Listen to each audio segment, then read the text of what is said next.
Hello and welcome to Bags of Action. My name is Pete and this is a 5-minute Bags of Action review of They Live from 1988. They influence our decisions without us knowing it. They numb our senses without us feeling it. They control our lives without us realising it. They live. This film is a glaring omission for me, and it's shocking that I haven't seen it before, especially as I'm a big fan, or I'd like to say I am, of John Carpenter. So he directed this, of course, as he did films like Vampires, Big Trouble in Little China, Halloween, The Thing, and Escape from New York. He also wrote They Live under the pseudonym Frank Armitage. Now, Carpenter often used to do this because he felt, being the director, the producer, also the composer, that he didn't really want to be seen as bragging.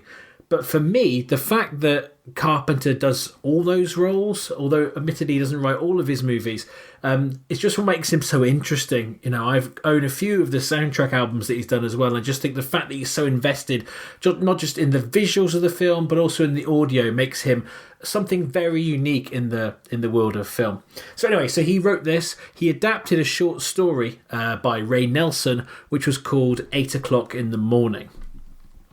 So, They Live stars Roddy Piper, or Rowdy Roddy Piper, a wrestling action star long before the likes of The Rock. He's been in other things like Hell Comes to Frogtown, and I remember I saw him in a couple of 90s movies alongside Billy Blanks. They tended to pair up a bit. They were called Back in Action, and the other one was Tough and Deadly.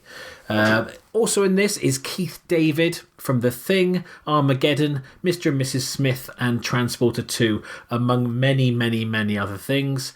Meg Foster from Masters of the Universe, Best of the Best 2, and one of my favourites, Blind Fury. Also George Buck Flower from Back to the Future. Also was with John Carpenter again on Starman and Village of the Damned. Peter Jason from 48 Hours, Mortal Kombat, and Escape from LA.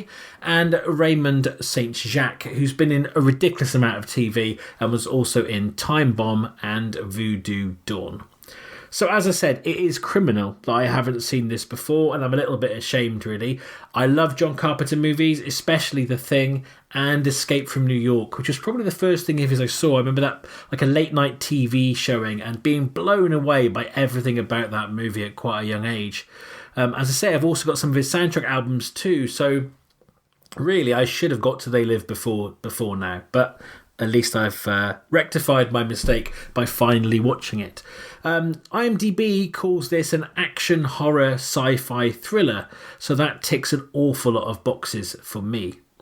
Now, I wasn't really sure what Roddy Piper would be like compared to Kurt Russell, and I wonder if that's what put me off watching this in the past, but I needn't have worried. He puts in a really good performance here, and it helps that he has Keith David alongside him. Keith David has been in so many things before, and much like, say, Carl Weathers, he combines real acting chops with amazing physicality.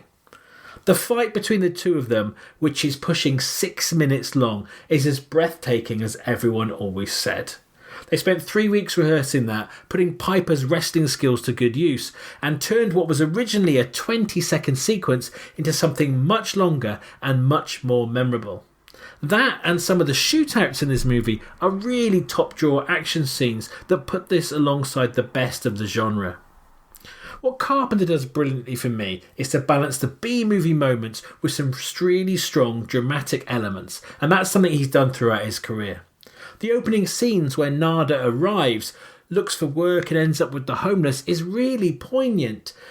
And I noticed that so many films have stolen moments from this film, and that made it feel very familiar. Of course, this film is everywhere in pop culture, so I knew a lot of the dialogue, I knew the main premise already. And I think in the last few years, a lot of They Live stuff in memes and things have resurfaced because there's the whole backdrop of the 1%, you know, what the world elite is doing, and the growth of conspiracy theories. All those things have made things come to the fore, and the message behind this film is probably even more powerful now than it was in the 80s when we're going through similar things. Now, the film does predict that the takeover will be complete by 2025, so we haven't actually got long, and who knows, maybe this is closer to the truth than we'll ever realise. Now, despite loving lines like "I'm all out of bubblegum" and the other Arnie-style one-liners that Roddy Piper delivers, in some ways, I felt these moments got in the way of the film's deeper message. Like all good sci-fi, They Live uses the fantastical to make us think about the real world and to hold up a mirror to our society. The underlying message here is that a small group of people are keeping everyone else down and making them do their bidding. And that's powerful stuff. So although these lines are iconic and funny, they just kind of felt a little bit off kilter. And tonally, the film is almost two things at the same time. But if one person can pull that off, it's John Carpenter, and I will give it probably a little bit more allowance for that than I would in the hands of a lesser filmmaker. Now, I really wish I'd seen this back in the day, but I'm very glad I have finally watched it now. Thank you, Netflix, for putting it on. Now, had I seen They Live in my teens, I'm really confident it would have been one of my all-time favourites, just like Escape from New York. This is the kind of movie I would love to make myself. So, based on all of that and having finally watched it, I'm going to give They Live, it can't be anything else, 5 bags of action out of 5. Have you seen They Live? You probably have. If you have, then do you agree with my assessment of it? Feel free to comment below, or you can get in touch with us on email, Facebook, or on Twitter. We have new episodes coming out weekly, including our full-length podcast. Don't forget to give the video a like, subscribe to the channel, and hit that bell to get notifications every time a new episode goes live. Bags of Action will always be free, but if you'd like to buy us a coffee, you can do that at our Ko-fi page.